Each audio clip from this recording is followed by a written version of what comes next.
Your living waters flow from my soul. Let your Holy Spirit come and take control. Every situation that has troubled my mind, all my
getting used to the fact that we are in His presence and He's in our midst and in us. And we may end up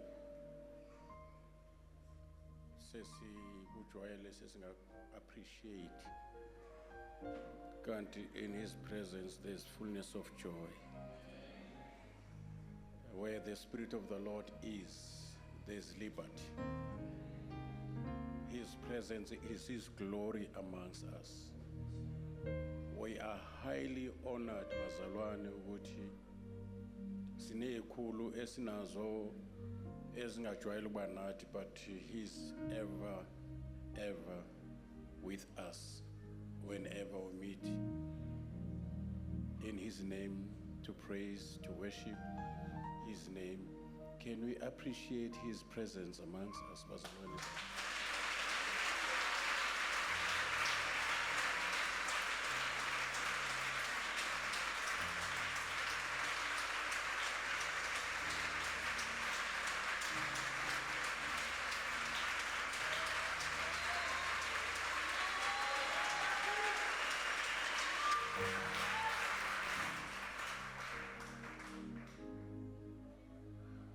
What makes your heart to be continuously beating, never stop? You may say it's nature, but someone is behind that nature. God is in control. God is ministering every bit of our being holistically. He makes sure noma silele give us ubuthongo bokuthula. He gives us power, ukuthi sikwazi ukuvuka ekseni, sikwazi ukugibela noma sihamba ngemoto ezivutha umlilo, sifike siphephile la. Abaningi bebeplanile ukuthi bazoba sesimeni abazoba kuso, beplana ukuthi on Sunday ngizokwenza ukuthi nokuthi basemakhazeni nje bangikhuluma nawe nje. Now, what are you doing when in appreciation for what God is consistently doing without any, short-circuiting His activity empilweni yakho, eqhubeka daily, uma uNkulunkulu wathi umzalo uma uNkulunkulu engaflathela athi ngacima ilanga kucime yonke into kuphele oxygen kuphele yonke into kume nemoto zinganyakazi thule yonke into lolwandle lithule. What makes the world to spin and to go round and everything is qhubeka zenzeke esikutshalile kumile is because His face is shining towards His creation. Kakhulukazi kithina ngoba usenzele honor ukuba sibe indlu ahlala kuyo. Singayishayela izandla nayo leyo.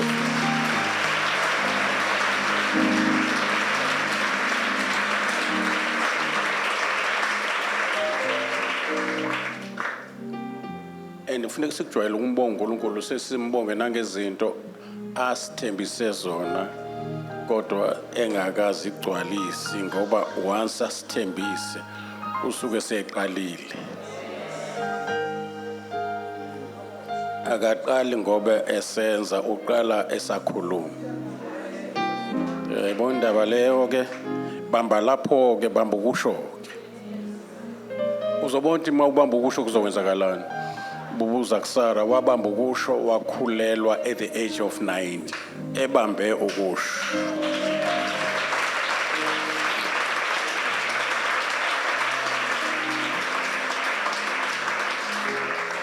Uma ke sibamba ukusho kwakhe sizobamba nokwenza kwakhe. Asho sonke masibamba ukusho kwakhe sizokubamba nokwenza kwakhe. Awuyishayela izandla futhi naleyo.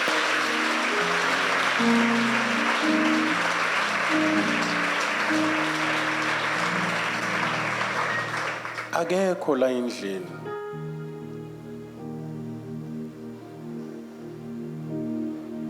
osuke ekhaya kungekho into prayer item, abanye baphethe into serious kabi,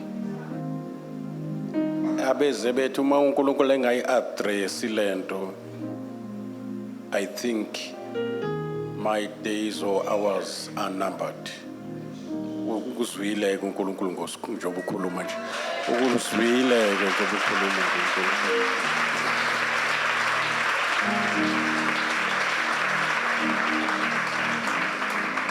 Ukuzwile uNkulunkulu njoba ukhuluma nje. Ngithi ukuzwile uNkulunkulu njoba ukhuluma.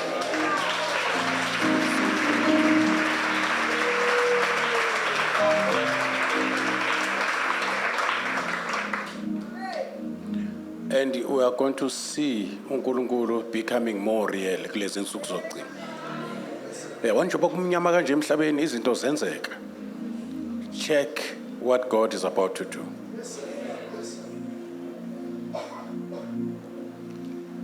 Bambiza uJesu ukuthi azophilisa uLazaro. Emveni bethandazile bemcela because they were praying Jesus to come and heal uLazaro because he was terminally ill. What delay without denying their request? Tell makhelwane, my God can delay without denying my request.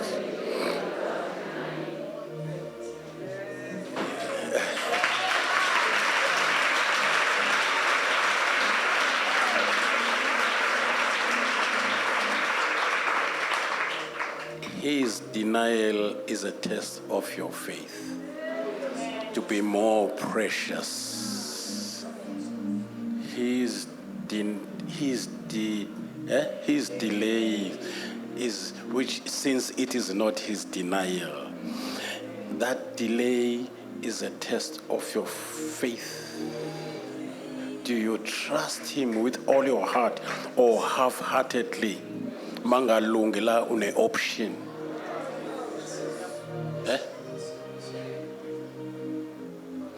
And the greater or the longer you wait, the longer he delays, the greater the miracle.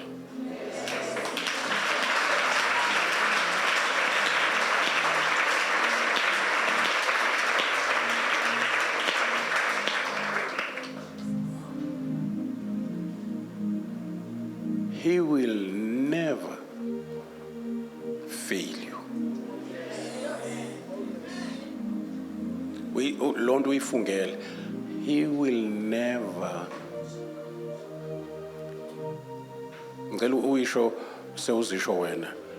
My God will never fail me. Kulalele no Satan nesimo. Yeah, you will have what you say. I say you will have what you say.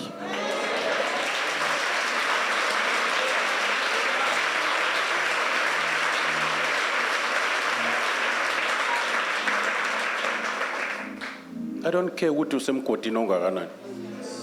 Isandla sakhe siyafinyelela. Uyangitshela umoya ngcwele khona abaphuma emgodini ke manje. Kulomzuzwana khona abakhishwa njengamanje.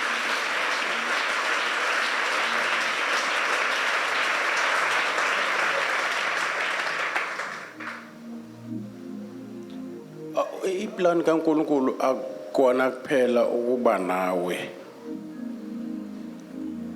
It's not the only way yokuba ipresence yakhe we enjoy. Uyadlula ekubeni nawe abe kuwe. Esekuwe wena ubisuba kuye. Uyibona njani?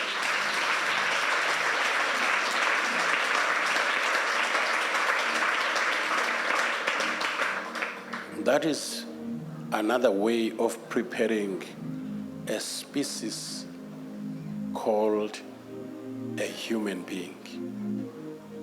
Because he's doing that with eternity in his mind.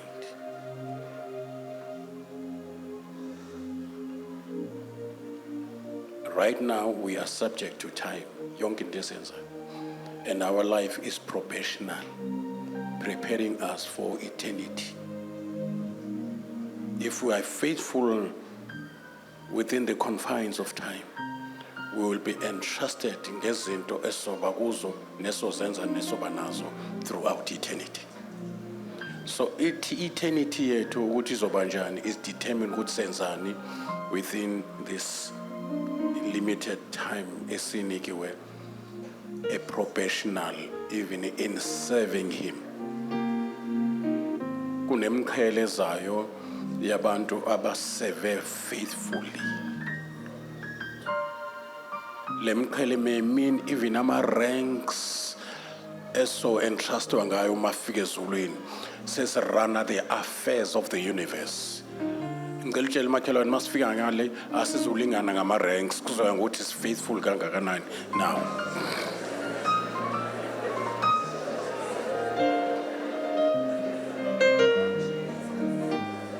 Utshela makhelwane engathi uyajoke uthi ngenzeka nje mawulokhu ushaya ugoslo ngerank mase kunika imqhele ngizobe ngephezulu kwakho hayi.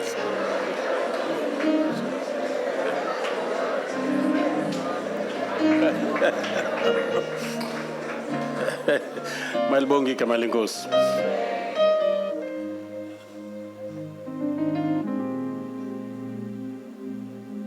The God we serve is not a God. A God has origin. A God is a creature. But God we serve, amen, is never a creature. Doesn't have the beginning. Check a biography kaNkulunkulu. It doesn't have limitations of time. Uma elungile ulunge forever. Uma engcwele angeke ajike. Ubungcwele bakhe transcends eternity, which cannot be measured by time. So noNkulunkulu esimkhonzayo is not confined within space and time because lezi zinto zi creation yakhe and is greater than those things. That is the God we serve. Makuthiwa nothing is impossible with God. That's real. That's true. It deserves your belief. You have to believe that, so that it will be well with you. Believe that nothing is impossible. Things that are impossible with men are not impossible with the God that you worship this morning. Your problem cannot stand against his ability. Kuyazwakala? Awumnike usukuyibambe ukuthi usewumnikile ngokumthandazo uphinde uyiqoshe ngemcabango. Sengisho inkinga yakho. Uyamnika nje obuzelana nje angithi uzothulula inkinga. Awuzile kuphela uzoworshipa uzothulula ukuze uphume ufree. Kodwa imicabango iyakwazi ukuyicosha. Bayibona lonto? Uma umuntu into usuthandaze ngayo wamtshela uNkulunkulu makwabiza igama lika Jesu ngenkinga onayo ungamvumela uSathane akucabangise lonto. Into ekufanele ukuyibamba bamba impendulo ungabasayibamba inkinga ngoba inkinga uyinika uNkulunkulu. Ngikhuluma nawe. Sinenkinga ezihlukahlukene, abanye bahlushwa ingane, abanye imisebenzi ayikho. Umuthi esekhona izinto zikhona noma zingekho ngoba uyakwazi ukuzenza zibe khona kade zingekho. Yingakho engumdali.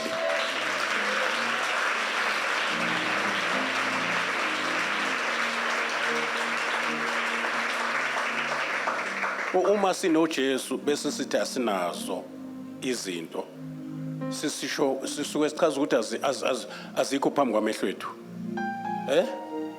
Kodwa uma ekhona yena sezikhona nazo noma zingekho kwisimo isimo sithi azikho. Uma ekhona yena sezikhona. Uma kuthi azikho kwasona nje Sidalwa nje sazo azikho ngoba ukhona yena uzozidala zibe khona ngoba uma ekhona yena zikhona noma zingekho. Ayizwa lento ngithe.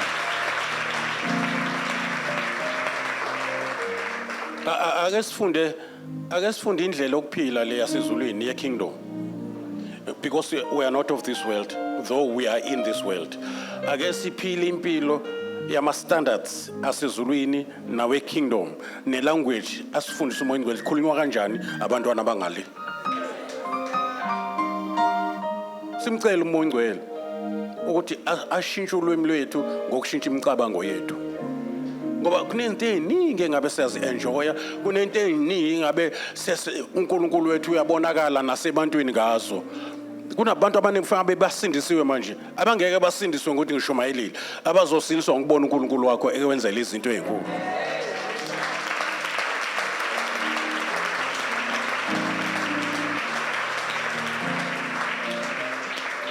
Sekuyisizini esuthi ne-pregnant esi-Jew for a delivery. uNkulunkulu kunezinto entweni a pregnant nazo ezinye uzizale 2000 years ago. Kodwa ezinye ebezilinde thina i-duration yazo, i-gestation period yazo ithi zizalwa kule season. Kungathi kuyisizini yesivuno ubutataze liphethe igeje yolimi. Kungathi sekudliwa ubuyoxoxa uanyanisi.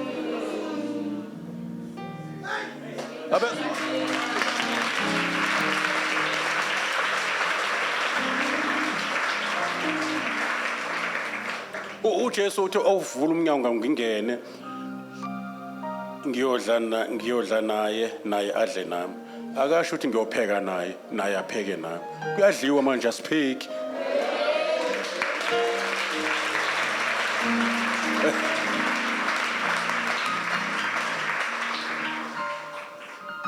Kubeka enhlizweni ukuthi njalo mawuze endlini kaNkulunkulu ikhonto ozoyithola.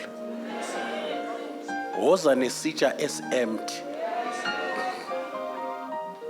Khona uzosho njengoDavide uthi kwangisiza ukuya endlini kaJehova. Yizwa lonto. Ingakho iBhayibheli lithi masikukhuthalele ukuhlangana. Kunjani pho bazalwane manihlangene, omunye nehubo, omunye nesambulo, omunye nesifundiso, omunye nengoma, konke lokhu makwenziwe ukuze kwakhiwe ibandla. All must be done unto edifying. Ngesikhathi ungezile enkonzweni, you are missing out kwi-edification ebizokwenzeka empilweni yakho. You are missing out endaweni uNkulunkulu abebona ukuthi kunesikhala la kufuneka kugcwaliswe ngoba ukho. You are missing out kwi-syllabus yasezulwini. Makhona isifundo salolo suku. Next day kuzoze esinye. Kunemana for each and every day. Isinkwa senglosi.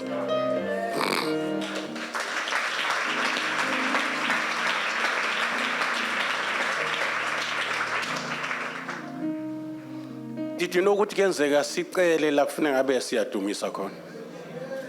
Yeah, ngenxa ye-mindset. Zizoblock into zakho ngenxa ye-mindset. Kunabantu abaphuwa bangafanele ukubaphuwa, efuneka bashintshe ukucabanga. Think rich and grow rich. There's a book show. As man thinks in his heart, so is he. You are limited by the state of your mind. If you think small, you remain small for the rest of your life. You cannot live above. NoMkhulunkulu bese mvule iscope sokuthi you can go even heaven, even sky is not the limit. God, you can limit yourself ngendlela ocabanga ngayo. Ngama imaginations, kwezwala ama expectations, ama motives, lezi zinto they can limit you. Uphile njengesisebenzi ube uyinkosi. Yabona ukuze kushintshe ama circumstances, kushintshe environment, kushintshe lifestyle yakho, their mind must be changed. There must be a renewing of the mind so that there can be transformation of your life. Kwezwakala lento engishoyo.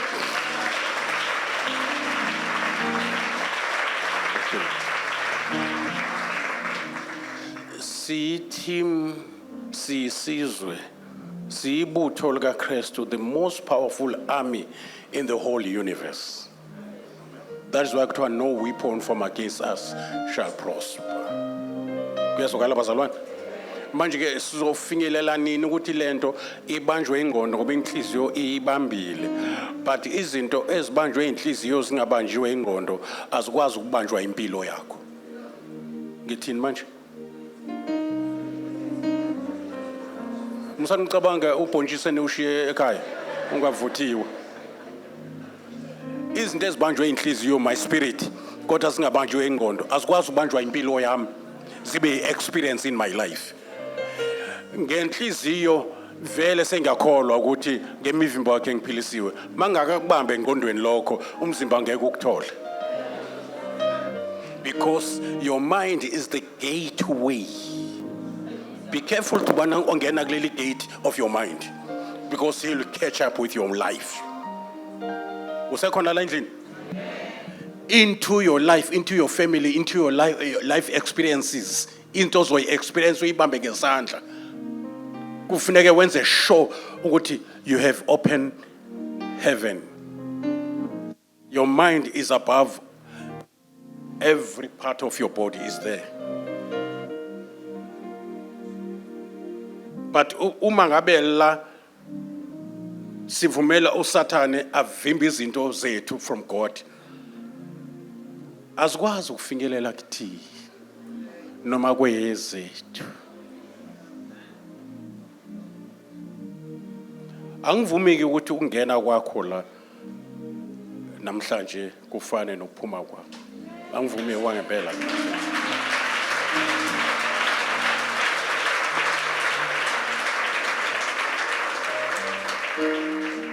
Now go to arise, shine,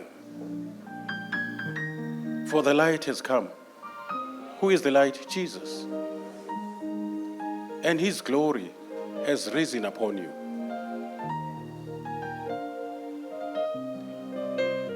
Lift up your eyes, see, nations are coming to your light, and kings are coming to your glory.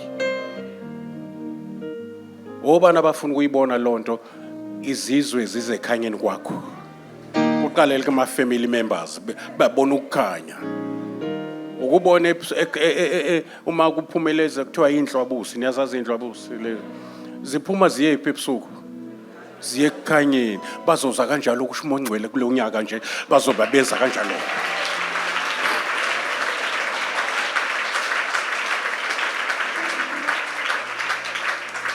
Bazosuka ezidulini akade bevalelwe kuzo bavula amaphiko bandize i-direction iye lapho ukukhanya kungakhona. Khanyani phambi kwabantu ukuze babone imisebenzi yenu emihle bamdumise ubaba osezulwini. And kings are coming to the glory, which means the presence of the Lord that is tangible.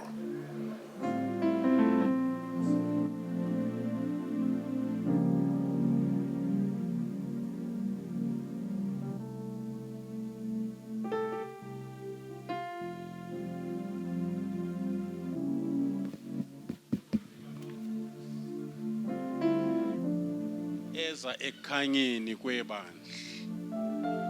uzofika abaholi beza enkazimulweni abayibona phezulu kwebandla bazozicelela ukufika bathi sibona inkazimulo phezulu kwenu.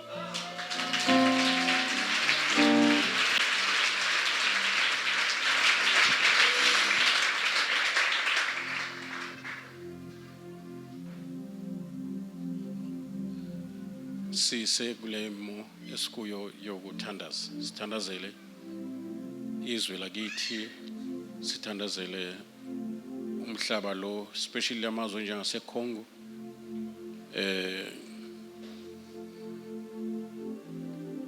Kuyaliwa eCongo kakhulu, kuchitheka igazi. Recently bekubulawa amaKristu awu-70 enqumwe emakhanda eCongo. Kubhlungu maye Afrika ibulala uKristu okwesibili. Imikhuleko yabangcwele iyakuletha ukuphila ezweni. singabuyeki isithandazo njalo ngoba kunjenge generator. I-generator make yema kucima yonke into. Manje masikhuleka singaphezi. Senza ukuthi kube lula ukuthi izulu le-intervene phezu komhlaba. Kakhulukazi futhi isikhulele nokuthi abantu basindiswe bafinyelele kulazini iqiniso. So cela my beautiful wife ezephambili azosihola kule nkonzo yokukhuleka sibe ngama-intercessors since singaba priest siyongena kwingcwele on behalf of our land. Uyashukuma bazalwane noma ulalela indaba kuyanyakaza, but rest assured our God is in control. Asimeni ngenyawo ngazi ukuthi ubani othe ehlalani phansi ngaphandle mawuphethwa amadolo kodwa siyahlonipha kwipresence kaNkulunkulu. Kwa-Israel bekhonzwa ukuze kuyoqedwa zingekho idolo. Kufundwe incwadi kaGenesis kuyosho kuDeuteronomy ifundwe yonke 5 books uIsrael emile. Mane emanethi nje maqedwe incwadi emanethi amen. Njalo maqedwe incwadi ethile athi uIsrael amen. So siyahlonipha ke kwipresence yakhe ngaphandle maku umuntu esizomthandazela aphile egameni kaJesu Kristu. uJesu akathandazela izwe esakhe kulo, uthandazela thina sithandazela izwe esakhe kulo. Kumsebenzi wethu njengebandla noma sikho la singayeki ukuthandaza. Uyithandazele nje nalento load shedding. Uzozo sekushintsha indaba kuthiwa hayi le load shedding bese siyiplanile sayi sekuvele kwalunga. Ubusuthi thank you Jesus ngoba vele ubuthandaza. Ungabikho into esingamtshela uNkulunkulu ngezwe lethu ngayo. I-crime lesenanda nje kufanele ivalwe ngegama likaJesu, yabona?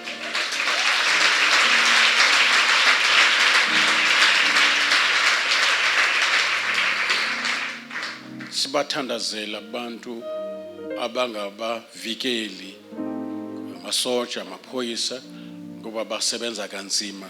There are many challenges.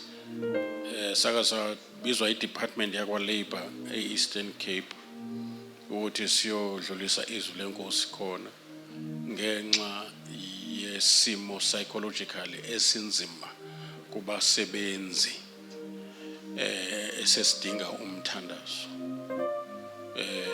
Kwathola ukuthi asiphumeleli saphinda nesinye from Pretoria sasi national sibizwe i-department yakwa Labor nakhona kwathola ukuthi si-engaged. Kodwa bayalifuna usizo lwethu.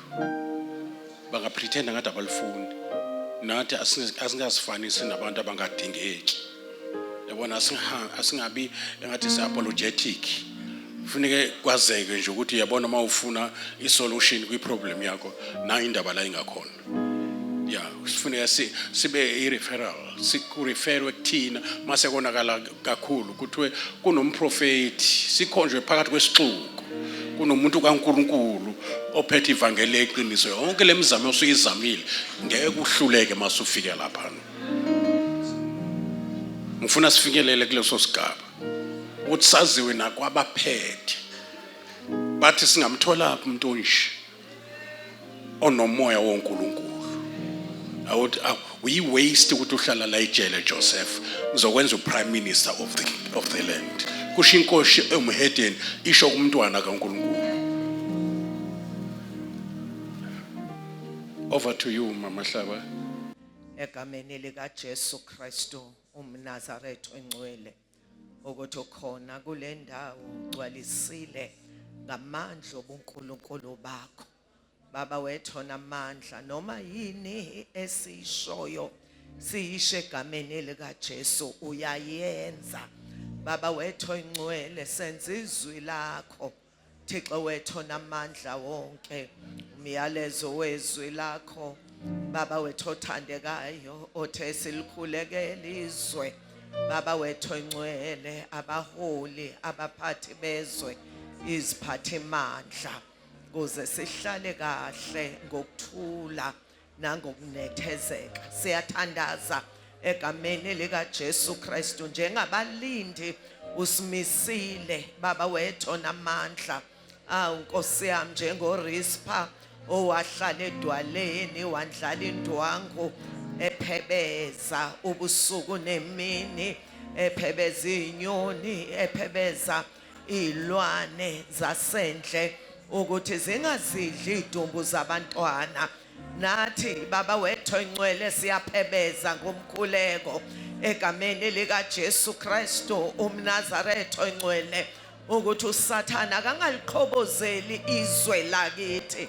Baba wethu engcwele iSouth Africa sisho ngenkani ngegama lika Jesu ukuthi uSathane angeke azayiwine iSouth Africa ngeka Jesu. uJesu ungowe South Africa. Sisho njalo silibandla lakho sithi bona izwe lako wethu uxolele isono salo. Baba wethu engcwele senzanga kahle siyavuma egameni lika Jesu Kristu siyesakhipha baba wethu namandla, sakhipha Nkosi yami endaweni zokuhlangana, sakhiphe ezikoleni Thixo wethu namandla wonke. Nkosi yami wena ongumnikazi womhlaba, ngoba umhlaba ungokaJehova nokugcwala kwawo, izwe nabakhileyo kulo, ngokuba wawusekela phezu kwezintaba, wawumisa phezu kwemifula. Alikwazi ukuma izwe, awukwazi ukuphila umhlaba. Baba wethu ongcwele wena mdali walo ukhishelwe ngaphandle. Baba siyabonga ukuthi South Africa isenhlizweni yakho, isecebeni lakho, ngenxa yabantwana bakho abathi uJesu inkosi. Egameni lika Jesu Kristu umNazaretha engcwele uthe Nkosi yami uma izinto zonakala, wathi ukufa sekwenyuka ngamafastela intombi nezinsizwa, wathi zidindilize ezitratweni, wathi makubizwe abesifazana abahlakaniphile. Nkosi yami kuyabonakala ukuthi impendulo isebandleni lakho Thixo wethu namandla wonke. Nkosi yami siyathandaza egameni lika Jesu simisa a wall of fire around South Africa. Ngisho kuma border gates simisa igazi lika Jesu libe ludonga, imimoya yobumnyama ingakwazi ungena izohlukumeza izwe lakithi. Siyathandaza, ngenelela Jehova Sebawothi, ngenelela ndoda yempi, ngenelela wena oyikho konke kubo bonke, mlondolozi kaIsrayeli ongozeli ongalali, osukela izitha zethu ebumnyameni. Isihlalo sikaSathane siyasiketula, asinamandla eSouth Africa. Baba wethu namandla siyathandaza ngegama lika Jesu Kristu umNazaretha engcwele. Sithandazela Nkosi yami iphathimandla, sithandazela ababusi bezwe egameni lika Jesu Kristu ukuthi ubahambele, wehlise umoya wakho, uwehlisele phezu kwabo. Baba wethu engcwele bazi ukuthi isolution ayikho kwenye indawo, kodwa isolution isegameni elinamandla lenkosi yethu Jesu Kristu waseNazaretha. Ngegama lika Jesu Kristu sithandazela Thixo wethu namandla wonke ukuthula ezweni lakithi. Sixosha zonke izinto ezirong eSouth Africa, ama-altar obumnyama achanasayo siyawadestroy eSouth Africa ngegama lika Jesu Kristu. Umoya wobugebengu, wokubulalana, wokuchitheka kwegazi siyawuqalekisa eSouth Africa. Umoya wokuphela kwemisebenzi, abantu bahlukumezeke bengazi ukuthi bazodlani, siyawuqalekisa, siyawukhuza eSouth Africa. Umoya wokuthi abantwana basebenze, baqede, bafunde, baqede ezikoleni bangayitholi imisebenzi, loyo moya siyawuqalekisa egameni lika Jesu Kristu umNazaretha ongcwele. Akube khona imisebenzi edalekayo eSouth Africa baba wethu namandla okungenzeki kubantu kuwena kuyenzeka. Asibheke ukuthi isimo sithini. We decree and declare ukuthi South Africa is a paradise egameni lika Jesu Kristu. Thula kwakho kudlula ukuqonda konke kuyabusa. Ibandla lakho livuse lime ngenyawo lithandaze lingayeki libubula ubusuku nemini ngoba ngenxa yalo baba wethu namandla uyalihambela izwe lakithi. Siyabonga egameni lika Jesu ukuthi uJesu uyabuyela ezikoleni, uyabuyela emakhaya, uyabuyela eParliament egameni lika Jesu Kristu umNazaretha ongcwele. Ngoba nguye yedwa oyisolution, ayikho enye ngaphandle kwayo. Sithandazela iAfrika yonke baba wethu namandla wonke. Nkosi yami hambela iAfrika. Thixo wethu namandla wonke umAfrika wahlukana nawe uyabonakala kuyacaca wabuyela kuwe izinto ziyalunga egameni lika Jesu Kristu. Sikhulekela ukukhulela ngoqo wemvuselelo kwiAfrika. Ngenelela njengoThixo, buyisa iminyaka edliwe isikhonyana. Imvula yakho yokulunga yedlele kwicontinent of Africa.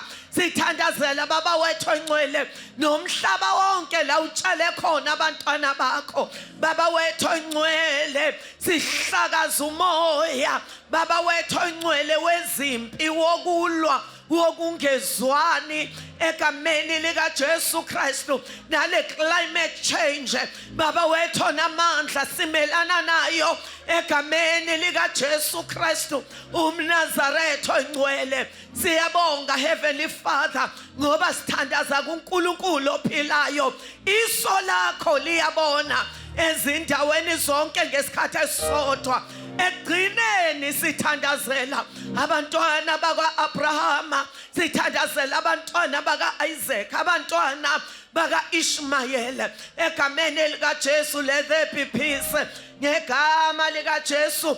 Uthe babusisiwe abakhulekela ukuthula kweJerusalema baba wethu ongcwele. Abafowethu Israyeli mababuyele kuwe basindiswe egameni lika Jesu Kristu umNazaretha ongcwele. Siyabonga ngoba kuyenzeka egameni elinamandla igama lenkosi yethu Jesu Kristu.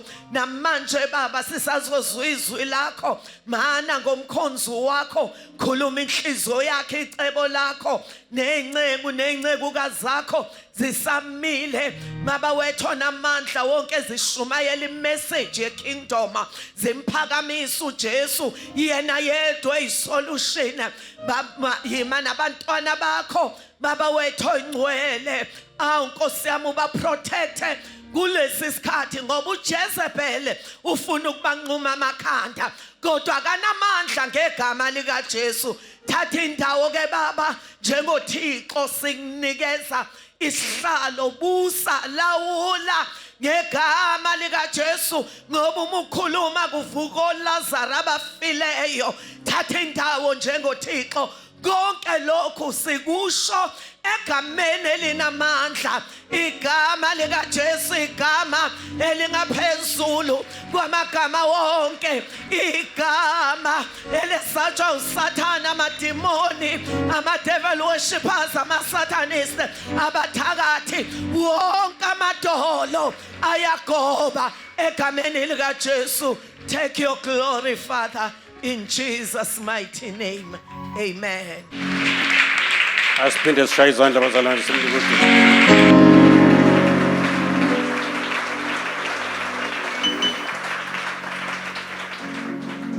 We can be seated in the presence of the Lord.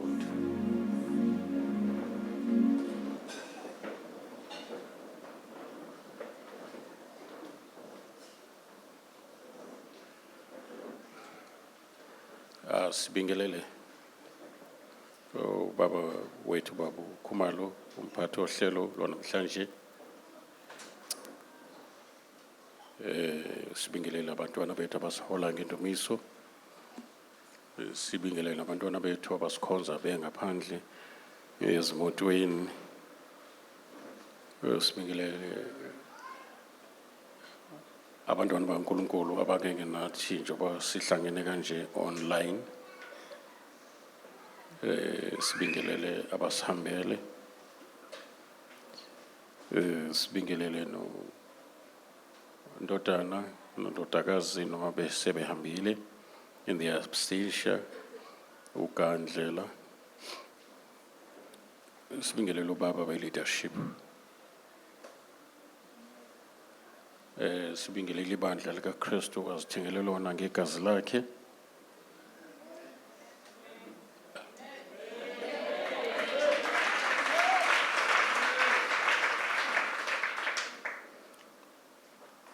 Bese ngokukhethekile mbingelelo my sweet loving wife umama uMahlaba.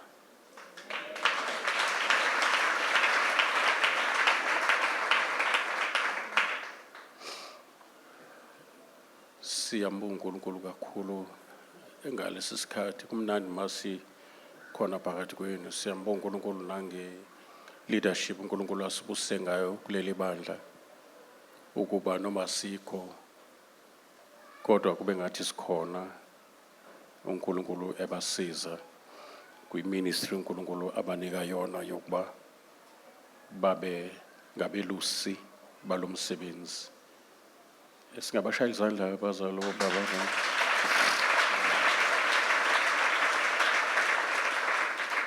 Siyambonga uNkulunkulu kakhulu bazalwane. We are in a very crucial time or season. Before the beginning began, God had all the plans for creation He was about to embark on. Why say plan waqeda ngayo yonke into? That is why ukusindiswa kwakho bekwaziwa emaphakadeni ukuthi uzosindiswa wena. Ingakho lithi iBhayibheli labo abazi ngaphambili. So uNkulunkulu onalento okuthiwa i-foreknowledge. uNkulunkulu we-predestination. So ngeke ngayikhuluma lento enkozweni amadoda. Mawufunda Acts chapter 17, there's something there kodwa namhlanje ngifuna siqhubeke nendaba ya last week ngoba kufanele sicrashe ispirit sikaMammon. Yeah. Ofuna ukuzilinganisa noNkulunkulu alawule impilo yethu bese inhliziyo zethu zingabi nakho ukuphumula ngoba sesinomunye umaster. Ngishilo ke last week ngathi Mammon or money is a very bad master but a very good servant. Now listen very carefully bazalwane. Ubukho bethu as part of God's creation does not take God by surprise. uNkulunkulu has planned everything. Khulumeni into lapha emadodeni.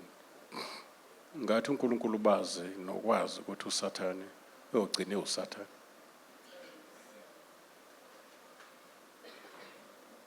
Umbuzo uthi wayemdalelani pho? No, wabona uNkulunkulu ukuthi ma ese uSathane izodingeka.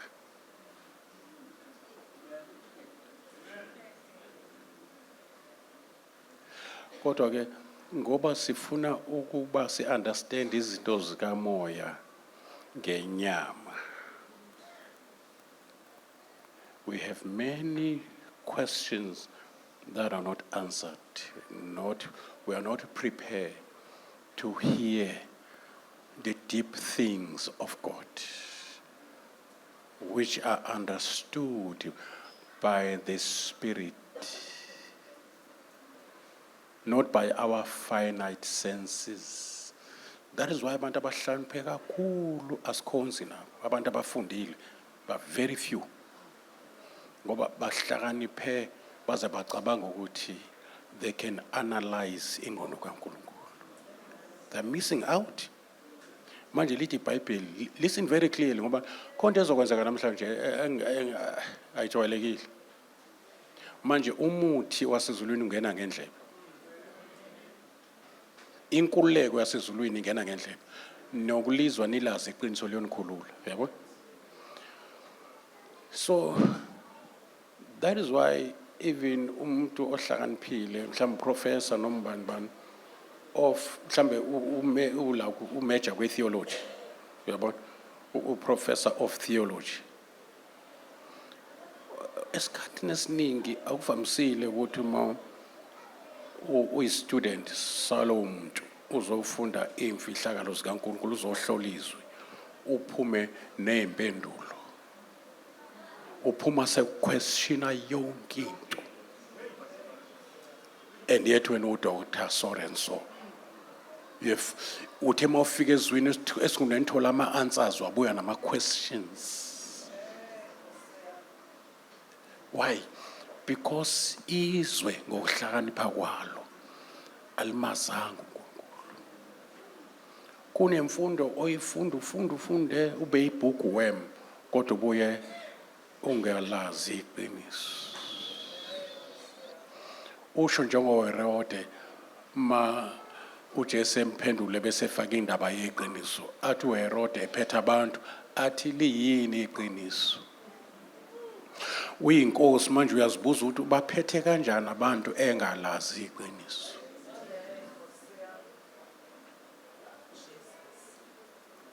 Kunezinto ukuhlakanipha kwethu ongeke kusiphendule kuzo, and we end up being frustrated. Esikhundleni sokuba samukele ingqondo yasezulwini eza nomoya ongcwele. Umoya ongcwele, he ministers knowledge, understanding and wisdom, which is not found from creation. Etholakala kuNkulunkulu kuphela. Athi uJakobe asiyithandazele. Kufanele ukuthandazele ukuzwa uNkulunkulu ekhuluma ngoba awunayo indlebe yokuxosha into ayishoyo. Akakunike yena indlebe. Uyayizwa nje ngisho? Yeah, ingakho uJesu uthi niqaphele ukuthi nizwa kanjani. Nizwa ngenyama noma nizwa ngomoya. Ngoba uNkulunkulu njobe umoya, izinto zakhe is spiritual. In fact, everything has got or spiritual origin. Zonke into ekhona ezibonwa ziphuma kwengabonwa. Manje masinyuka uNkulunkulu esinyusa esitshela into ezifihlakele esingazazi, esibona ukuthi ingqondo iyasala uma engambethwe umoya ongcwele.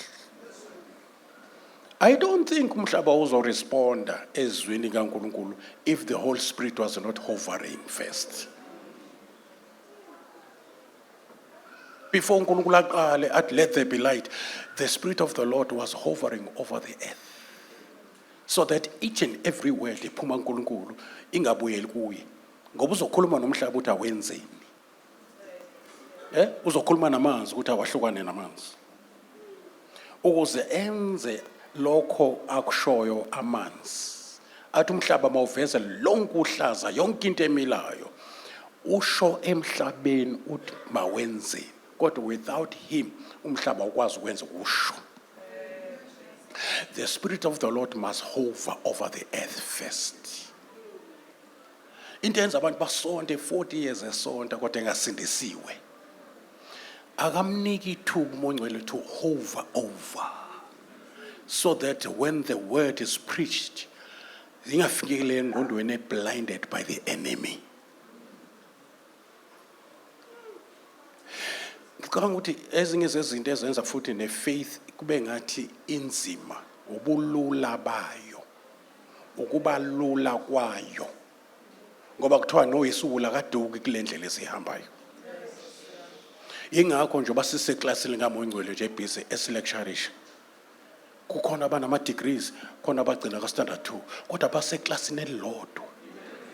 Because it's a spiritual education lesikuyo. And the professor uthisha wethu Holy Spirit. And manje kufuneka singabi namadlebe, kufuneka sibe nendlebe ukuze sizwe lokho umoya akushoyo kuwo amabandla. Indlebe ke yomuntu wangaphakathi, uthi usewuzwile uphinde uzwe ngaphakathi. Uma nilalela nokulalela, nikhona bazalwane? And faith yasezulwini it comes by hearing. Asho sonke by hearing. Yeah, hearing is not a present tense, no past tense. It's a present continuous. To sustain faith yakho, uthi ihlale vibrant. Inyakaza yenza umsebenzi, iplease uNkulunkulu, faith, the God kind of faith, which comes by the word of God. That's why it is the God kind. Ngoba origin of faith, it comes from the word of God. So it's a God kind. So if it is God kind, it is spiritual. So then, by faith, according to Hebrews chapter 11, verse 3, by faith we understand. So when you're understanding, you're understanding a faith. Ngesikhathi uNkulunkulu ekhuluma engayenzi sense, usuke ekhuluma ukwenza faith. uNkulunkulu mayekhuluma sometimes ngokwengqondo yakho yasemhlabeni akayenzi sense. Kwabalahlwayo indaba esishumayelayo ziyubula zinhlekisa. Nampo sindisiwe sihlekwa ngazo ziwubula kwababhubhayo. Kodwa once ukholwe yizo ziyajika zingabe ubula ziba amandla kaNkulunkulu asindisayo. Njengoba ngibona nje icancer yangishiya 50 years ago yahamba icancer. Ihanjiswa ukuthi ngikholwa ubula. Lento ebule ebantwini ingamandla mangikholwa yiyo.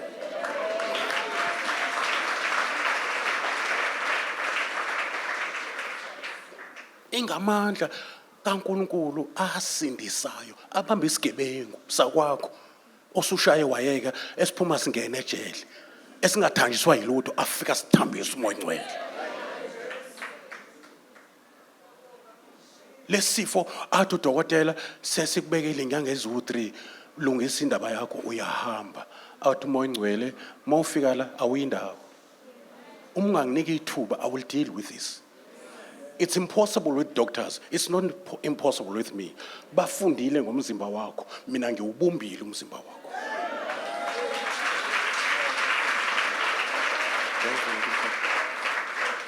Manje ke amehlo kaNkulunkulu, let me tell you this bazalwane, are scanning the whole world. Amehlo kaNkulunkulu athi ufuna abanhliziyo zabo zinamathele noma zithemba yena. Uthi ngamthola apho umuntu okholwa yimi akholwe yizwi lami. Abheke ngicabanga ukuthi ufuneka amthole oyedwa la. Ozobane faith estabone. Ethi uNkulunkulu akawaqamba manga. Ethi is the same yesterday, today and forever. He's immutable. Nikhona bazalwane? He never changes. Noma enika, he gives without the repentance. Mayisekunikile ukunikile. Ukuthi uyisebenzisa kanjani lonto akunike yona, kodwa uyakunika yena. Now, how I wish sengathi la endlini uNkulunkulu ngathi mayifika kuye mama nawe baba out, I've never found such a faith even kwa Israel. Kusho ukuthi he has been looking for it. Can God find faith amongst us? Why nibe no yes omncane? Is God going to be pleased by finding faith amongst you? Umthembele intaba ephambi kwakho. Uzokhulume ube umlomo wakhe. Ube sendaweni yakhe ukhulume in his name. Uthi wentaba yaza ngikuboni. Ngihamba nomuntu omkhulu kabi. Akuma intaba phambi kwakhe. My God, my God, my God. Usho nje uDavid ebhekene noGoliath uthi uNkulunkulu wena uzokunikela esandleni sami. Futhi liyasuka lelikhanda futhi umzimba wakho lo ngizowunika inyoni zezulu. Uba bold inhliziyo yakhe inamathele kuNkulunkulu. Iconnectile. Kunendawo uNkulunkulu angayi kuzo ahambise wena ahambe ngawe. Akutshele njengoMose njengoNkulunkulu etshela uMose athi Mose, I have made you God before Pharaoh. I've made you God over Pharaoh. Awuzofike unegotiate uzothi nje let my people go. You will be my mouthpiece. I will be there ngawe. I've made you God. Obana bathi Nkosi ngenze ngibe uNkulunkulu phezulu kwezimo ekhona. Niyaphakamisa noma nezinjani? Nethukile nimangele. Lento izohamba ivuza endleleni nifike ekhaya ningasazi ubekuthiwani. That's a waste of this treasure. Lithi iBhayibheli lokho esembulelwa kona okwethu nabantwana bethu ifa lethu nabantwana bethu. You can afford leli bucket ozengalo uzothululelwa. uNkulunkulu uthi khamisa ngigcwalise kuwe. Uyagcwalisa manje uNkulunkulu. Angagcwalisa umgqomo ovuzayo.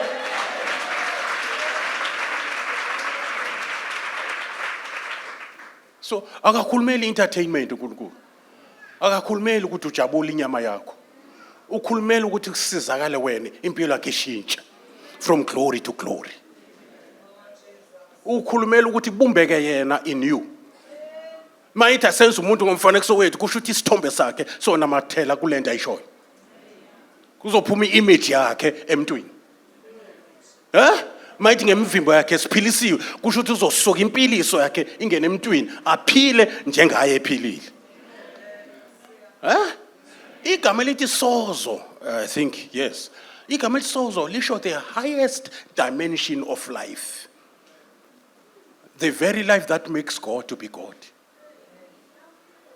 So, uma kuthiwa sinokuphila okuphakade kusho ukuthi sekuphila uKristu. That's how you can define impilo ephila umuntu osindisiwe. It is Christ living in you, this type of life. That is why kuthiwa onendodana unokuphila. Why? Because in Dodanite, I'm the way, the truth, and the life. So you are not just living a biological human life, angelic. Even angelic life is not a clear dimension. uNkulunkulu aphila kuyo emenza abe uNkulunkulu ngoba uNkulunkulu ngoba uyaphila. So uNkulunkulu kuwonke ama dimensions of life kusukela ku plant life, ku animal life, injalo ama lives, human life, angelic life, cherubims and seraphims life.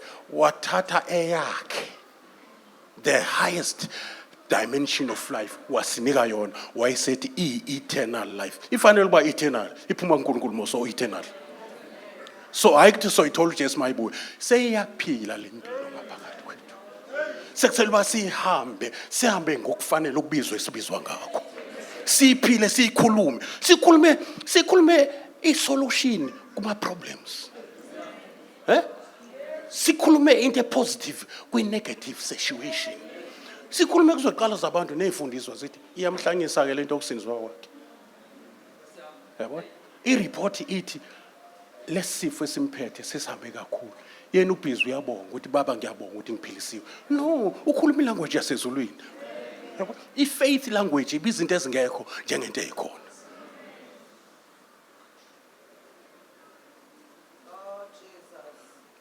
Bazokuhleka uma sithe kholwa yosinda nendlela yakho, kholwa ukuthi abantwana bakho bonke laba nalabo abangayifuni isindiswa ngokukholwa kwakho uzobadonsa because they are already sanctified because of you.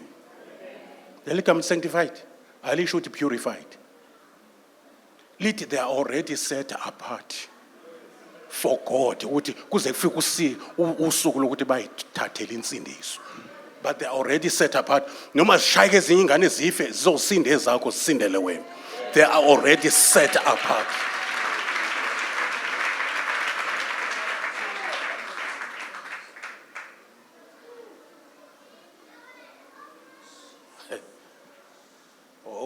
Abayizwa lezi sho. Yeah. Bengisasho ukuthi uNkulunkulu before adala behleli yedwa. Futhi esesimweni sesikhathi esingesona isikhathi esiyi-eternity ehleli engenasizungu futhi ngoba the fact ukuthi angabi nasiqalo la iqala khona i-eternity ayiqali ndawo. It's like a ring, eternity. Why short circuit eternity? Why say edala isikhathi? Isikhathi sindalo kaNkulunkulu. What ake ngifaka isikhathi ngoba sengizodala. And lesi sikhathi ngisifaka ngoba ngizobe ngilungisa indalo yami ukuze indalo esengiyidalile ibe la ngikhona kwi-eternity. Kodwa before indalo yami ngiyidalile ingene kwi-eternity kufanele ngiyihluze kuqala. Kulesi sikhathi noma siu 5 million years kodwa akube isikhathi sokuthi ngiprepare indalo. Bengingedwa before ngidala kwi-eternity. Manje sengizoba nendalo yami. Sekuzoba khona izulu elisha nomhlaba omusha. Kodwa kuzoqala kube khona idalo ezitsha. Yithi lapho. Okuzothi mase sidaliwe bese kwenziwa umhlaba omusha nezulu elisha. Ebese ethi uNkulunkulu lo nqobayo usho ukuthi ophila impilo kulesikhathi enqobayo. Ngiyomeza ukuthi adle konke sengwenze kwabakusha. Ingakho sizindlalifa kanye noKristu. Sishade noKristu in community of property. Konke that belongs to Jesus belongs to us. Sishade kanjalo noJesu. Sidla ifa ndawonye.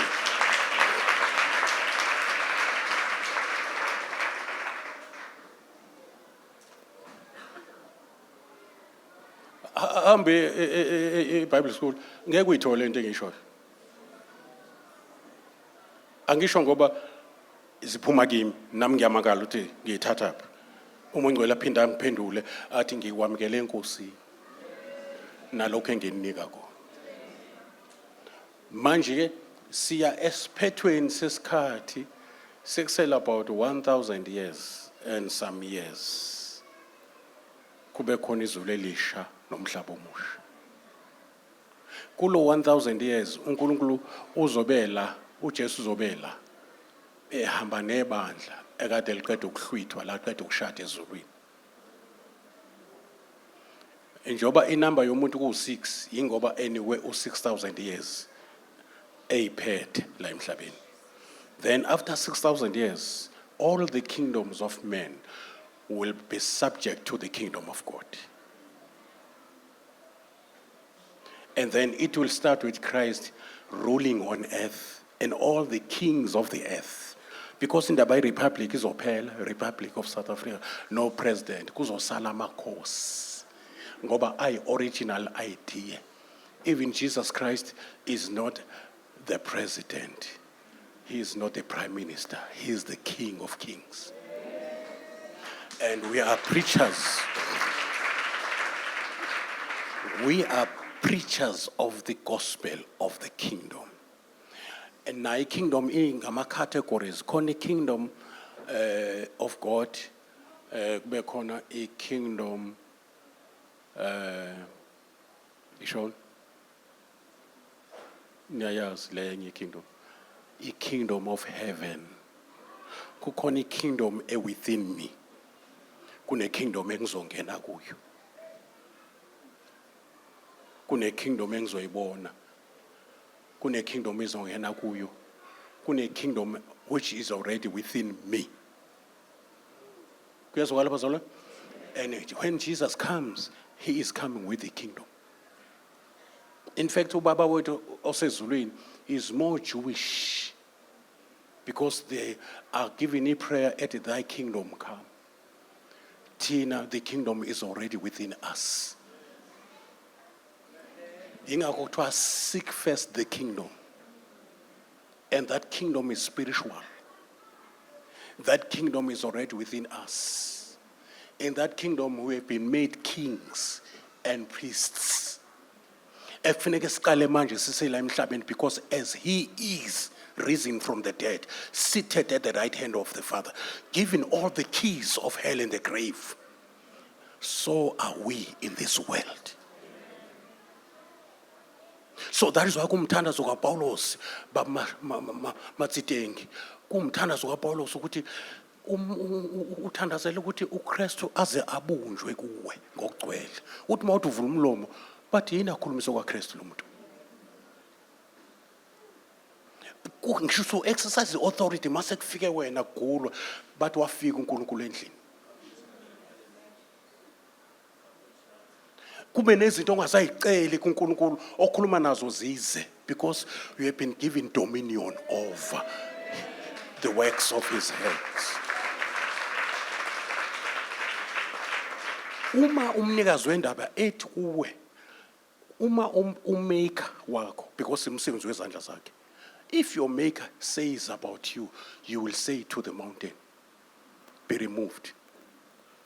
You will say to that tree, be uprooted. And it will have to obey you. That's how powerful your words can be. That is why akufuneki ukhulume amagama careless azokulandela. Bese kusho wena ukuthi awu ngangishilo. Wawusho lana into nje. Yebo? Kufanele into esisho ukuthi ngiyabona ngathi ngizongena umkhuhlane. Ubiza into ezingekho zingakabikho. Usukhohlitwa wakhe ngumfaniso kaNkulunkulu. Mawukhuluma into yakulandela. Ayibuyeli kuwe ingazange wenza umsebenzi. And your words can go to the ends of the world. Eyofuna lento kade uyisho. You better withdraw those words. Zokuthi mina ngumuntu kaDokotela. Wena umuntu kaNkulunkulu, wena wisidalwa sikaNkulunkulu, umntwana, uyinhlalifa kaNkulunkulu. Jesus.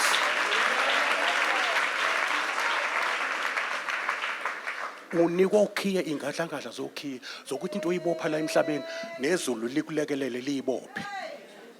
Into oyikhulula emhlabeni nezulu liyikhulule. Angazi uyobasebenzisa nini loba ukhiye. Une authority, can I tell you something?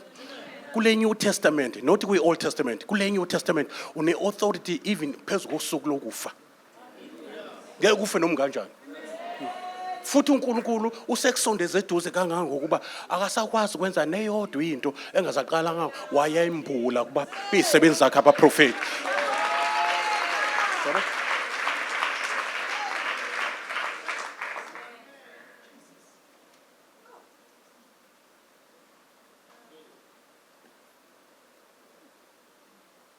Ingozi ufuna ukuyibalekele ngenyawo zombili ukungazi.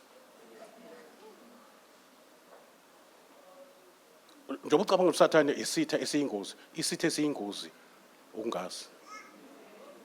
Ngoba uSathane he's a defeated foe. He's an opportunist. He's a chance taker. Uyakapitalize ekungazini kwakho. If you remain ignorant, you make it easy for the devil to make a victim out of a king. To make a sickly person out of a healed person.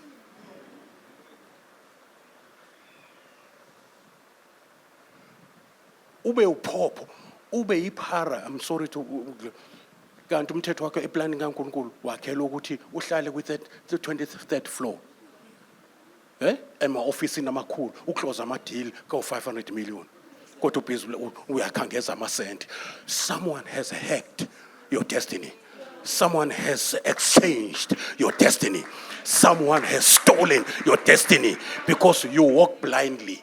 Ngisho standards asivala amehlo akusingavali wonke amehlo nawo angaphakathi. Asithi siwavala lawa ngoba senze singadistebheki. Akona umthetho nikhona abazalwane. Akho ngisho ivesi lithi sivala amehlo ma standards alikho. Suseke senzele ukuthi sikwazi ukufocusa sikhuluma noNkulunkulu ongabona. Usekhona la endlini. Ungathandaza uvula amehlo. Kodwa manje for disturbance uyawavala. Kodwa manje ungawavala lonke. Akube khona uzowavula azobona ukuthi lento icela yamkele nansisa.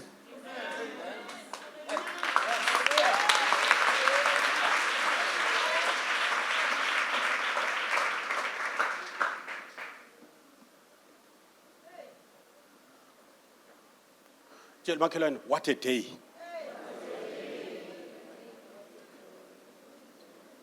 Yabona into esiyenza nzima uNkulunkulu senzele lula ukuthi ibe lula. Iphinda yisho lento ngisho lento esiyenza nzima. Ake ngenze umzekelo. Lo esifazane wayenomopha ngithi? Yeah, kusho ukuthi wayene cancer of cervix. 12 years. ezama ephuma engene enyangeni. Uyacabanga imithi yayisigcwele endlini esekhohle ukuthi konje kwakuthiwa ngiyothini ngalo. Lapho sekuphele ngisho i-medical aid mangabe nayo kuphela imali abenazo. You understand what I'm trying to say to you? Indaba yokuphila kwakhe was a struggle of 12 years. But instead uba aya eba ngcono wayeya eba worse. Imali ziyaphuma bona zona. Manje akusho ukuthi njoba eba worse usezoclaim imali zakhe abisabuya. Nomuntu angakhokha 12,000 a day private hospital ICU mayigcine eshonile azibuyiswa lezo mali.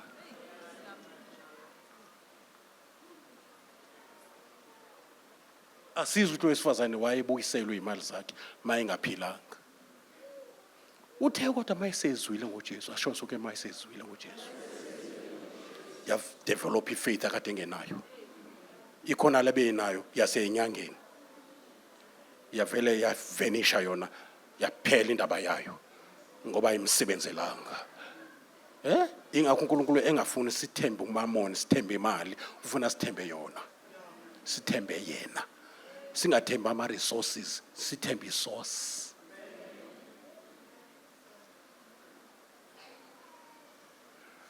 Asho sonkwezwa ngoJesu. No akezwanga ngesonto wezwa ngoJesu. Yeah. Kusho ukuthi wayezwa ngesolution. Wezwa nge-great physician. Glory to Jesus. Wezwa asho sonke wezwa. Uthe ubese ezwile ngoJesu because faith comes by hearing.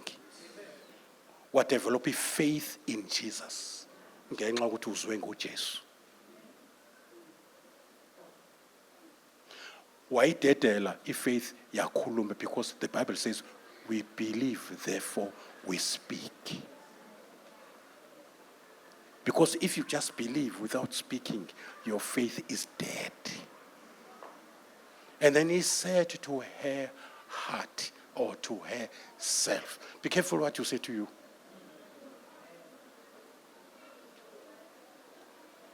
I say, be careful what you say to you. To say those words to you. Ayanamathela mayiphuma kuwena. Ezokhulunywa kuwena. Ephuma kuwena. Elafune kwavale khona wavale semcabango. Ngesikhathi usacabanga into engathi engasho khona obona ukuthi izogcina isiyamagama ivale khona lapho phezulu. Engqondweni. Deliver lama strongholds. Deliver lama belief system. Deliver lama imagination. Umkade yohlola kwathiwa uHIV positive, then a picture of a skinny person iyavela engqondweni. Uzibone sewuskini. Because you knowledge ukuthi umuntu o-HIV ubanjani. So it's not just an empty word. Into ethi mayikhulunywa kubhaleka ipicture. So you must pull down those imagination. Because they are busy exalting themselves against the knowledge of God. They are trying their level best, these imaginations. They are like walls of Jericho that needs to be destroyed. What enhlizweni yakhe? Asho sonke what enhlizweni yakhe? Uma ngithenga thinta umphetho. Yabona akakhulumi nge-medical aid. Akangasho ukuthi inkosi yami anginamali ke ngiyezwa ngalo Jesu Kristu uyaphilisa manje angiphethe lo nalo medical aid ngizoyithatha ngcono ngizoboleka imali. Kodwa wazi ukuthi uzothenga lapha kuJesu ngaphandle kwemali. Imali azawuthenga ngayo ile ayithole ngokuzwa ngoJesu. Igama le mali faith. Khona ezothi hamba ngokuthula ndodakazi yami. Your faith has made you whole. Faith is a medium of exchange. You give Jesus faith, he gives you what you need.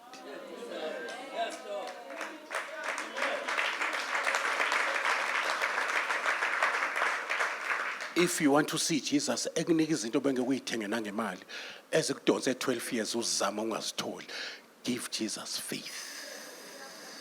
He will give you what you need. Obana bazoyenza lento ngisho. Give Jesus faith. Just believe and confess and act accordingly. Oh, nikhona bazalwane? And act as if it is there, because it is there in the spirit. Because faith is the substance of things I'm expecting, I'm hoping for. The evidence of things I don't see. Now, it was Satan, you don't feel it, you don't see it. Tell him, but I have evidence already. What evidence is that? I believe. What evidence is that? God has spoken it. That settles it. Ungabusabuvumela any tongue.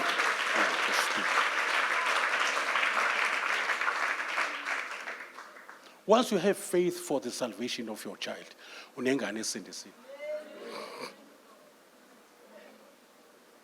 Uyabona ke manje uma eyolanda impilo yakhe kuJesu ake udonsa 12 years. Ngiyabona? Akuzuphela ngisho imali zakhe futhi. Ngiyabona? And uzokwenza into elula engayelwa ngisho esikoleni yofundelwa. Uzothinta umphetho. Bese kujampa amandla adonswa ifaith yakhe. Ebesenza umsebenzi within a twinkle of an eye. Bese lo mama experience ama suddenlies of God. Oba nabathi I'm ready for suddenlies. Ngoba 2025 is pregnant of suddenlies of God. Lento bengijulukela for 30 years, it's going to happen all of a sudden.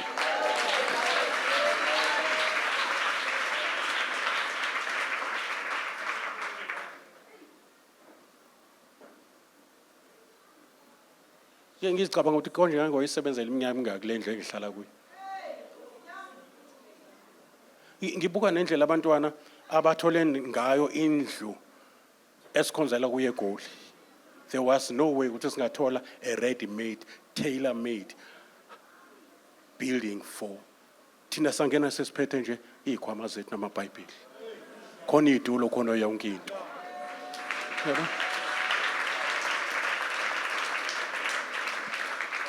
Sakhethwa abanikazi bendawo from i-list ende yabefundisi abayifunayo.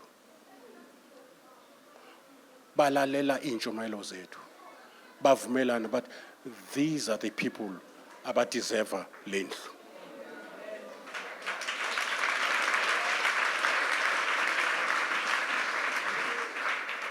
Kunezinye izinto engizisho kwamanje ngoba zinkulu ezenzeke eGoli engizisho manje. Ezenziwa ifaith. Angithi ngabamba isiprophet ukuthi uNkulunkulu is giving me a favor yama properties. Yeah. One guy from Ghana, right? From America.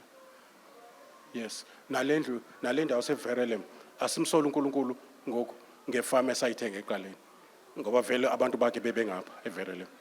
And kwabalula iprocess yabalula yonke into yaba ucash. Wafika umprofeti uBoyila from Umthatha abazokhumbula. What, don't worry, Mahlaba, I see 3 million uNkulunkulu ebhatala leya ndawo. What for? Yes, what 4 million? Manje Masbala is between 4 and 5 million length within a year. Sayaka sayiqeda finish.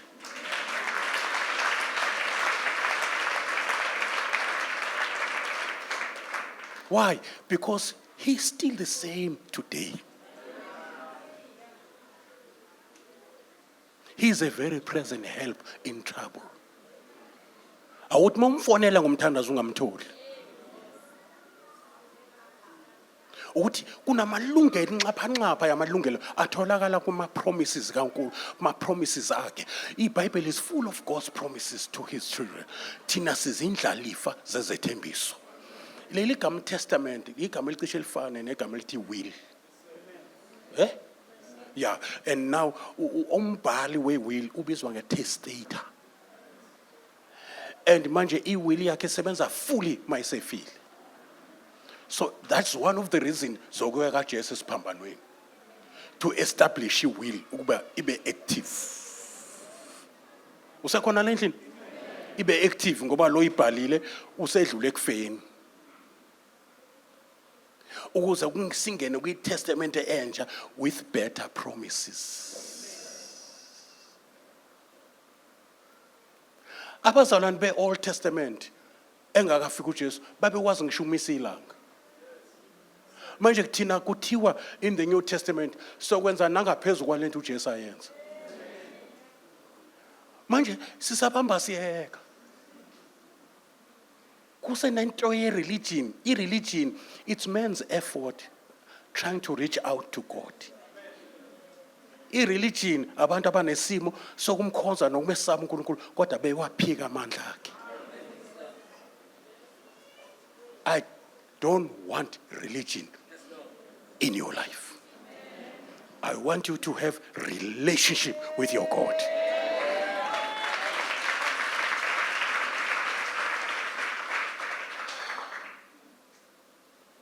Lo mama kumthathe 12 years ezizamela kubukhuni kodwa isimo singalungi. Kwamthatha just a fraction of time ukuthi into yakhe ayithole kuJesu. Why? Because uNkulunkulu wenza izinto ezinzima ukuthi zibe lula kithi. Uzobona imanga, mnike ithuba uNkulunkulu empilweni yakho. Mnike zonke ingxaki zakho ezimpossible. Sengisho ngifuna uqale ngalezi ezimpossible. Weyizwa into ngisho? Qala ngale ozothi nomuntu uyayithandazela bathi udlala ngoNkulunkulu. Lokukhula kwenu kubuye kunisanganise. Angithi bese shilo dokotela uthe kusele 2 days ashona. Wena ubhesi ngiyabonga baba uphilisi so sangene ngempela. My God, what a season with double portion. Hallelujah. We have a double portion type of a season. Ngoba iphethe former rain, ne latter rain in one season. The reaper will overtake the sower will overtake. Uzothi usatshala uthi uyaphenduka sekufuneka uvune. There's an acceleration. Sukuyiphiwa uJesu uyabuya. Now the more kusondela usuku lwakhe is the more i-acceleration yasezulwini iba faster. Kungasaphendula imithandazo yethu kuphela, sekuphendula nemithandazo yama millions of Christians, including the prayer of Jesus in heaven praying for us. Nikhona bazalwane? Baze bashona bengayibona ngempendulo zayo. Kanti yonke lento ethandazwa as an investment ibekwa njenge investment bethandaza baze bahamba.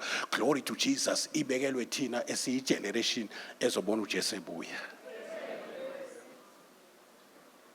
That is why kuthiwa the glory of the latter house. Kwa Israel is going to happen literally. There's going to be a temple that is going to be built. Nikhona bazalwane? With greater glory than former temples. Manje thina we are a spiritual temple and a house of God. Yensuku zokugcina. Manje we must expect a greater glory. Why? Because when Jesus comes, he will be coming for a glorious church. In fact, in what Isaiah, he put New and the Old Testament together. That is why he was wounded in the New Testament. God already, we Old Testament who Isaiah, he's an evangelist and a prophet too. Usekhuluma ngento ezenzekile kanti aphinda ayiprofeti ukuthi sizokwenzeka. Aphinda athi sezenzekile. So umprofeti ophethe Old and New Testament together. Ukuze isikhathi sesifikile. Awunikhona bazalwane? Sikulo season yezinto esithi masithi sizokwenzeka kanti seyiqalile ukwenzeka.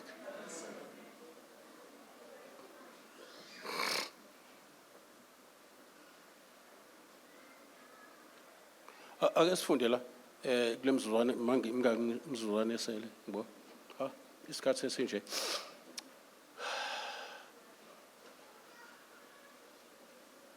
Matthew chapter 6 from verse 1.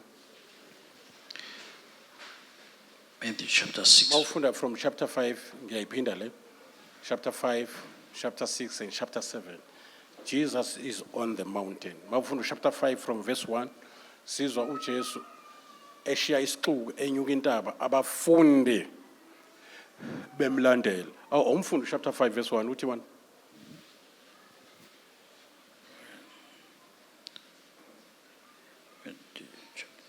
Chapter 5 verse 1. Kuyona Matthew ungafuneki. Matthew 5 verse 1. Verse 1. Yeah. Intshumayelo yasentabeni. Verse 1. Yabona ke ama translators abuya aphuma eceleni akuyona intshumayelo. Yini? Izochazwa verse 1 ke. Asiqhubeke. Verse 1. Kwathi ebona izixuku wenyukela entabeni esehlezi phansi abafundi bakhe beza kuye. Wayesevula umlomo wakhe wabafundisa wathi. Wabashumayeza? Ngiyabona ke. Yeah. Yabo? Vele uma uqeda ukusindiswa waye emanzini amaningi sikuhlalisa phansi senzeni? Yabo? Siyakholelwa so sazokhuluma ngama gifts of the spirit and senze impartation futhi. Yeah. Kodwa sifuna uhamba ngepattern yeBhayibheli. Ukuzalwa kwebandla encwadini yezenzo. Aqalanga lithi lisindiswa nje selifuhlelwa ngama gift. Ama gift vela khona noma singathi ama sign engakabi ama gift, and these signs shall follow them that believe. So once you are a believer noma 2 minutes usindisiwe usungasibeki isandla phezulu komuntu ogulayo ngoba uJesu usengaphakathi. Angiyiphinde lento noma na 2 minutes usindisiwe umntwana kaNkulunkulu isidalwa esisha, because it's something that happens suddenly the moment you are born again. To be born again is not a process, it's an event. So mawuphuma la uqhamuka umuntu ogulayo, then khumbula ukuthi wena uyakholwa.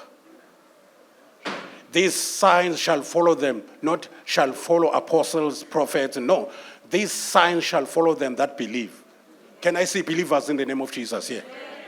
Now you can lay hand unelungelo lokwesandla umuntu egula aphile same time. Akusho ukuthi ukuhlamba uzophila, kuthiwa uzophila. Once kuthiwa they shall recover, kusho ukuthi it's a showcase. Ha mina bengubani Nkosi yami, mfuna umuntu wesifazane futhi ngisana ukukholwa Nkosi yami. Nkosi yami ngisiniswe nje izolo. No.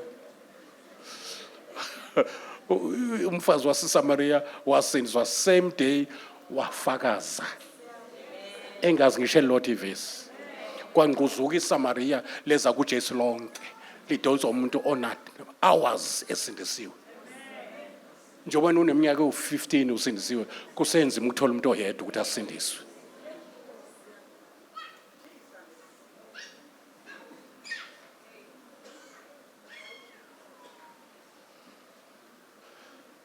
Wabafundisa ebona isixuku wenyukile entabeni. Benza nabafundi beza kuye bamlandela benyuka, into zikaNkulunkulu ziyenyukelwa. Tshela makhelwane izinto zikaNkulunkulu. Njengoba kade siku 21 days besinyuka intaba. Sashiya ama plate ezansi. And I think last week or during this week, uMongcwele uthe layer prayer ne fasting ne giving ebeniyenza ku 21 days. Izinto zakhona zokuchamisela zonke beniyithandazela zonke.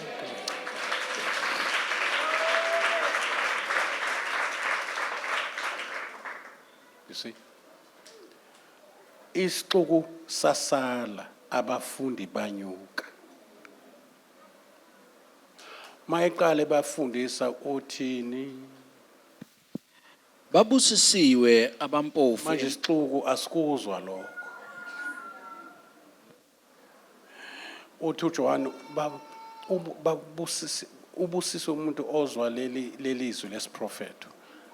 Alizwe aligcine ngoba ukubuya kwenkosi sekuseduze. Esibusiso esifiswa abaprofeti in the Old Testament ukuthi bezwe izinto enizizwayo. uJesu ufika nje kusene Old Testament kuphela. Ingakho umthenwa owayefunda incwadi kaIsaya iyona ncwadi yayikhona ngesikhathi uJesu eseqala iministry yakhe, baqala abafundi bakhe nikhona nonke bazibhala lezi zinto. uLuke ke waphinda wabhala incwadi ke yezenzo. Ngizama ukuthi abazalwana abaningi in the New Testament kwabathatha isikhatshana ukuthi bangabi nalo iBhayibheli of the New Testament. And Jesus Christ was the New Testament. Then kwafuneka lezi zinto zibhalwe phansi. Ashona sonke zizenjwa njani? Zibhalwe phansi ukuze nathi sikwazi ukuzifunda. Thina sibabalwe ngesixhosa ngoba siphethe all the 66 books. Into eyenza ngithi uIsaiah ubambe iOld neNew Testament abahlukanisaya iBhayibheli into chapters and verses.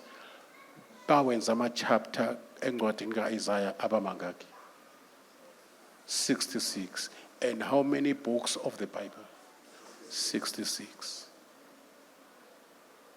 And the most central chapter in the Bible is Isaiah 53.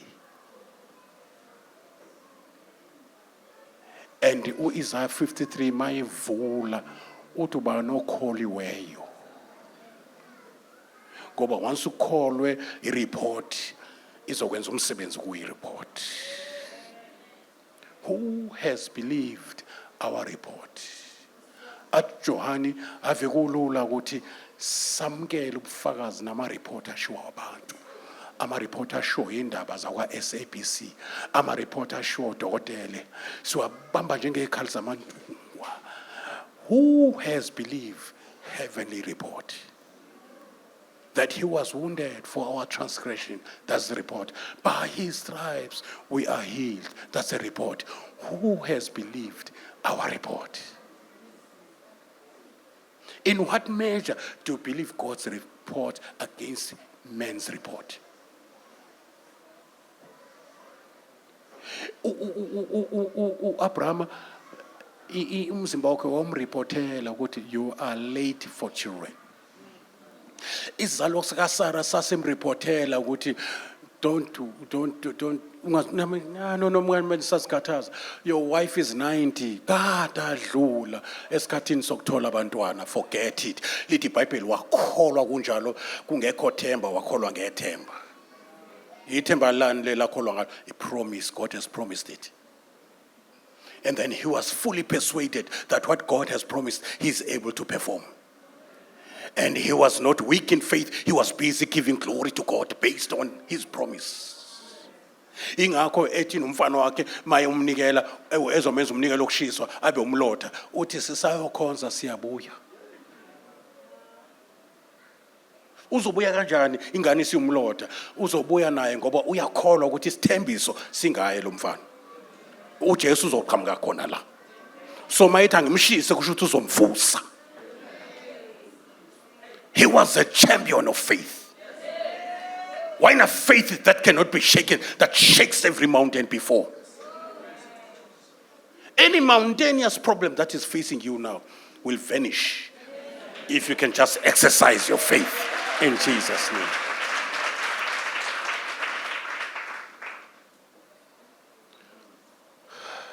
Asibuyele chapter 6.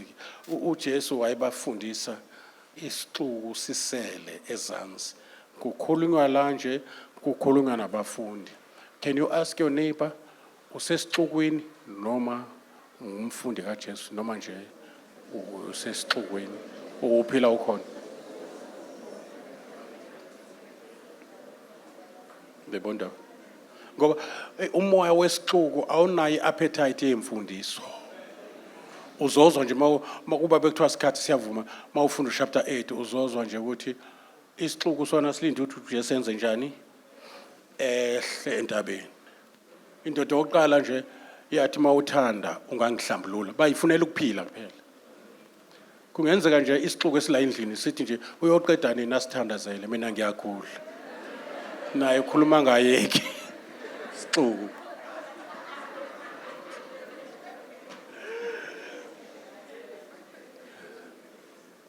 Kodwa abafundi bathi khuluma Nkosi. Izanazo ngoba impiliso iqala khona la izweni. Wathumela izwi wabaphilisa. Ayikho iproblem ekwazi ukumelana nomuntu obamba izwi. Ngiyanithembisa.